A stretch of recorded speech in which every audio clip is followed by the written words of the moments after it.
ఆకలితో ఆత్మహత్యలతో అల్లాడుతున్న రైతాంగం కోసం సాగునీటి ప్రాజెక్టులు నిర్మించి ఎడారుగా బీటలు వారిన పొలాలను పచ్చని పైరులతో పండించాలన్న ఉద్దేశంతో సాగునీటి ప్రాజెక్టులు ఆధునిక దేవాలయాలని పెద్దలు చెప్పారు.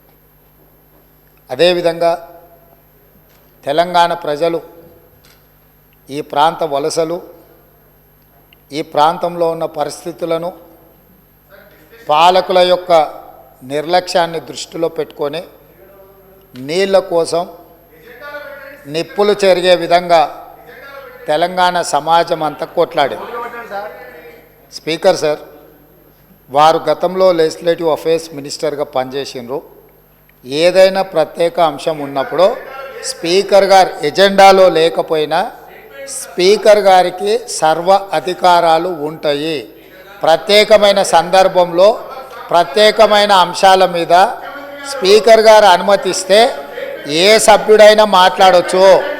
ఒకవేళ ఆ సభ్యులు మాట్లాడదలుచుకుంటే ఒకవేళ తమరు అనుమతిస్తే మిగతా సభ్యులకు ఎవరికి కూడా అభ్యంతరం లేదు. కాబట్టి దయచేసి సభా సాంప్రదాయాలను గౌరవిస్తూ ఈరోజు తెలంగాణకు ప్రధానంగా రెండు సాగునీటి తాగునీటికి వనరులు, ఒకటి కృష్ణానది కృష్ణా జలాలు, రెండు గోదావరి జలాలు. కృష్ణా జలాల మీద దాదాపుగా నిన్న తమరి అనుమతితోని కొంతమేరకు మనం చర్చించగలిగినాము. వాస్తవాలను ఈ రాష్ట్ర ప్రజలకు మనము చెప్పగలిగినాం. ఇక రెండవది గోదావరి జలాలు.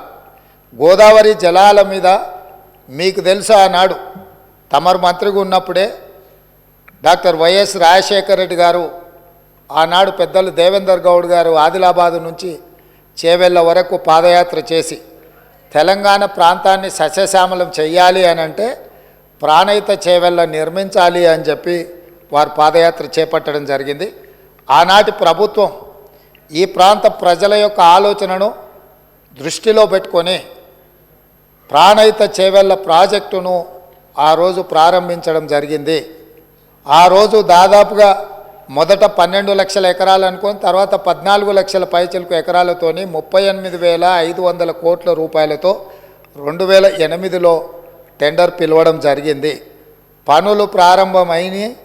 అదేవిధంగా ప్రాణహిత చేవెళ్లకు డాక్టర్ బాబాసాహెబ్ అంబేద్కర్ గారి పేరు పెద్దలు వెంకటస్వామి గారి సూచనతో ఆ రోజు వారు విజ్ఞప్తి చేస్తే ఆనాడు ప్రాణహిత చేవెళ్ళ పేరు డాక్టర్ బాబాసాహెబ్ అంబేద్కర్ గారి పేరు జోడించి పెద్దలు వెంకటస్వామి గారి సూచన మేరకు ఆ ప్రాజెక్టును పనులు ప్రారంభించారు.